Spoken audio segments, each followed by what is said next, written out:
پاکستان کیوں اپنی سرزمین دے، پاکستان کیوں اپنے اڈے دے، پاکستان کیوں اپنی فورسز بھیجے، پاکستان نے انکار کیا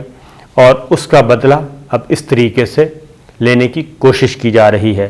اور چونکہ پاکستان نے ایک طویل لڑائی لڑی ہے اور اس کے جواب نہیں، اس وقت پاکستان خوشحالی کی طرف بڑھ رہا ہے اور سٹیبل ہے، لیکن یہ چیز قبول نہیں کی جا رہی اور تو کوئی ملا نہیں۔ البتہ اس وقت سچویشن کیا ہے، غنی حکومت کے ہاتھ سے ان کے صوبے جو ہیں وہ نکلتے جا رہے ہیں اور مختلف شہر نکلتے جا رہے ہیں اور وہ مور دین 60% سے زائد پہ ان کا کنٹرول ختم ہو چکا ہے۔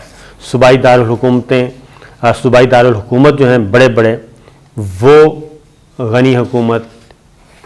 کے حکومت سے نکل چکے ہیں اور وہاں پہ مزے کی بات یہ ہے کہ جو غنی برادرز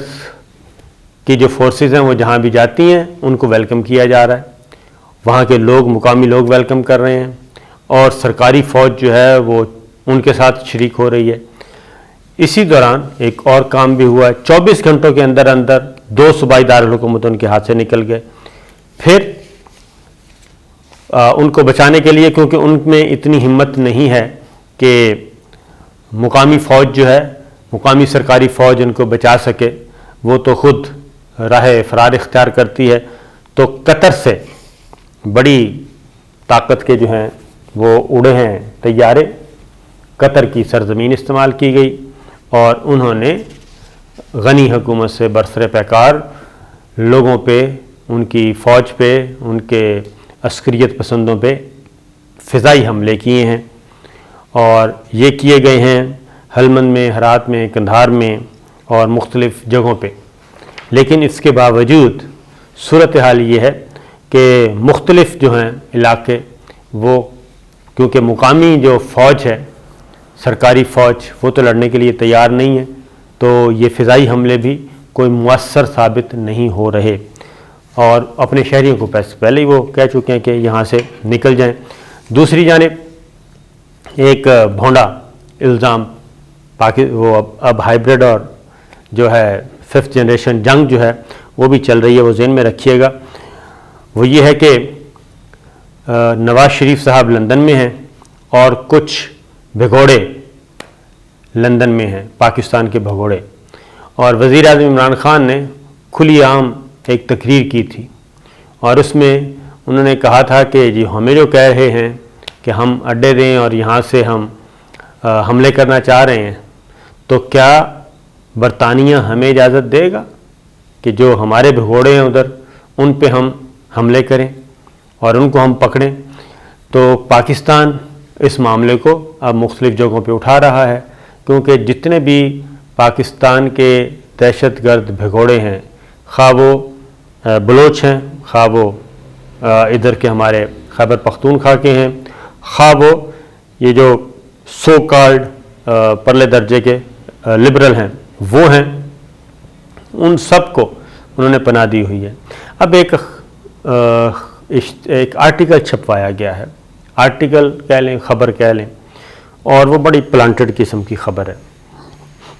برطانیہ کا اخبار ہے، نام میں جان بوجھ کے نہیں لے رہا۔ اس میں یہ کہا گیا ہے، اس میں براہ راست پاکستان کی فوج کو، پاکستان کے انٹیلیجنس اداروں کو تنقید کا نشانہ بنایا گیا اور اس میں کہا گیا کہ سورسز سے جناب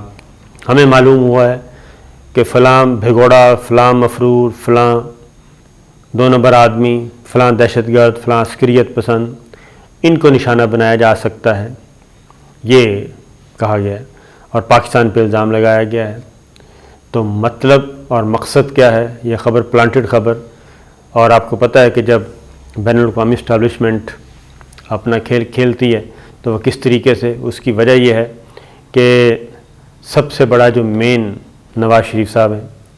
ان کے ویزے کی توسیع کی درخواست ہو گئی ہے کینسل، وہ معاملہ پھنسا ہوا ہے،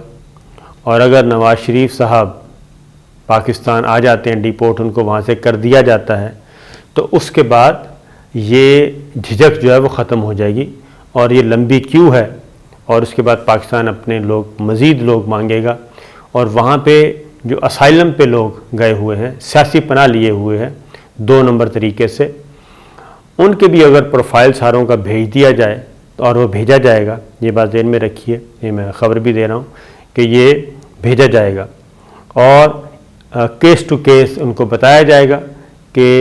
ان کا یہ ایشو ہے، یہ ایشو ہے، یہ ایشو ہے، یہ جنہوں نے سیاسی پناہ لی ہے یہاں پہ پاکستان میں ان کا ریکارڈ یہ ہے، تو یہ بنیادی طور پہ آپ کو بیوقوف بنا رہے ہیں۔ تو یہ لڑائی بھی ابھی شروع ہونے والی ہے، تو جتنے بھی باہر اس وقت بیٹھے ہیں ان کی واپسی کا سامان کیا جا رہا ہے۔ دوسری جانب انڈیا نے کیا کیا ہے؟ انڈیا نے ایک اور کام بھی کیا ہے کہ مقبوضہ کشمیر لائن آف کنٹرول انہوں نے کہا جی پاکستان یہاں سے بھیج رہا ہے، پلان بنا رہا ہے دہشت گردوں کو بھیجنے کا، جنگجو لوگوں کو بھیجنے کا، عسکریت پسندوں کو بھیجنے کا۔ تو یہ ایک فضول سی بات تھی، اس کا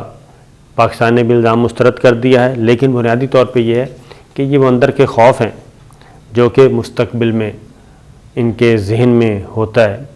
اور ان کو جو مار پڑنی ہے ابھی آنے والے دنوں میں وہ ان کی سمجھ میں نہیں آ رہی، کیونکہ ایک اور چیز بھی بتا دوں کہ چین کے سرحد کے قریب، چین کے سرحد پہ تیاریاں کی جا رہی ہیں، خبریں چلوائی جا رہی ہیں کہ بھارتی فوج تیاریاں کر رہی ہے، ان کو جدید رائفلیں مل گئی ہیں اور رائفلیں بھی بڑی طاقت نے دے دی ہیں، اور یہ رائفل 500 میٹر تک مار کرتی ہے، اور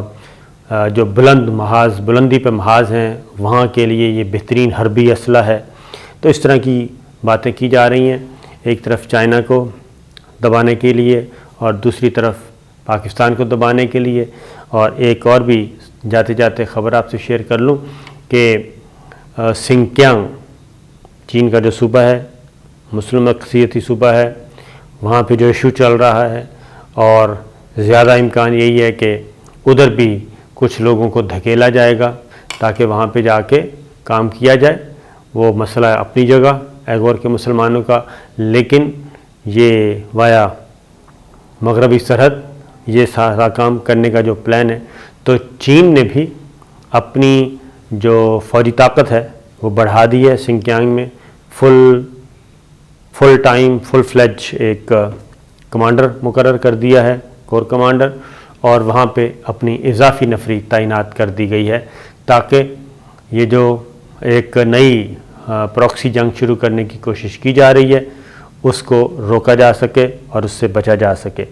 تو یہ معاملات چل رہے ہیں، میں نے کہا آپ سے یہ تمام خبریں شیئر کر لوں۔ اجازت دیجیے، اللہ حافظ۔